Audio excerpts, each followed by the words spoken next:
सत्ता में बैठे लोग मेवात के नौजवानों को मारने का काम करते हैं। जब आपकी आवाज को विधानसभा में उठाया जाता है तो विधानसभा का स्पीकर हमारे स्पीकर बंद करने का काम करता है। लेकिन मैं आपसे वायदा करता हूं, अगर आप लोगों ने मौका दिया, समय आया, तो जिन लोगों ने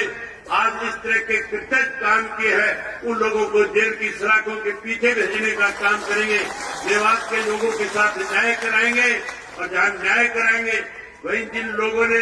आज आपके साथ आपकी अनदेखी करी है उनको जेल की सलाखों के पीछे भेजने का काम करेंगे।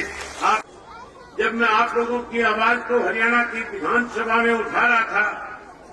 जब मैं शराब घोटाले को उजागर करने के लिए हरियाणा प्रदेश के अंदर भूमाफिया जो खड़ा हुआ था, हिसार में इंटरनेशनल एयरपोर्ट के नाम पे छोटे छोटे किसानों की जमीन को ये कह करके भूमाफिया के लोगों ने, सत्ता में बैठे लोगों ने उनको बेचने पे, जमीन बेचने पे मजबूर कर दिया था। ये कहा गया था कि अगर आप अपनी जमीन नहीं दोगे तो सरकार सस्ते दाम पे इसको एक्वायर करके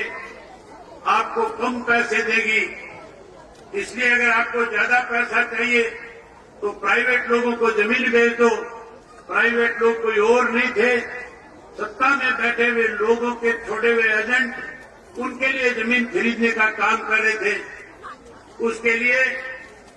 वहां के जो 12-14 गांव के ग्रामीण थे, जिन ग्रामीणों का रास्ता बंद कर दिया गया था, जिनकी बेशुम कीमती जमीन जो 10-10 करोड़ रुपए एकड़ की थी, उस जमीन को 20-25 लाख रुपए एकड़ के हिसाब से बेचने पे मजबूर करने जा रहे थे। कैसे वो अपनी जमीन बचाए, कैसे वो अपना हिसार का रास्ता छोटा करे, कैसे उनके बच्चे स्कूल और कॉलेज में जाने में दिक्कत और कठिनाई न आए, उसके लिए जब संघर्ष कर रहे थे, लड़ाई लड़ रहे थे, इकट्ठा होकर के सरकार को इस बात के लिए मजबूर कर रहे थे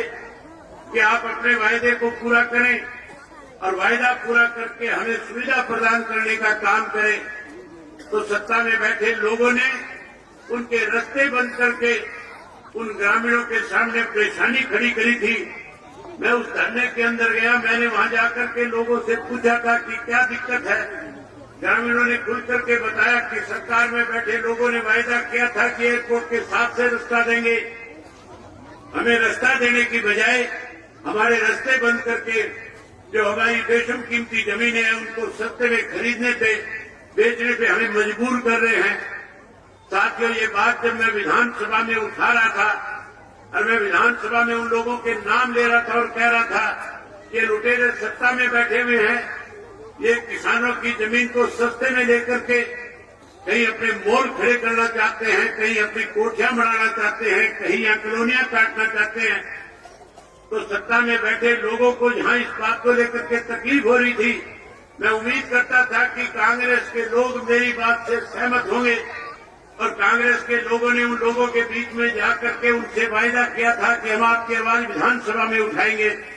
उन्होंने आवाज उठाने की बजाय सरकार के साथ खड़े होकर के कई चुटकुले सुनाने का काम कर रहे थे। आज जिस कांग्रेस की जिम्मेवारी बनती है इस मौजूदा सरकार के खिलाफ लड़ाई लड़े, इस मौजूदा सरकार को गलत निर्णय न लेने पर मजबूर करे, आज वो सत्ता के बैठे लोगों के साथ मिलकर के हरियाणा प्रदेश को बर्बाद करने में लगे हुए हैं।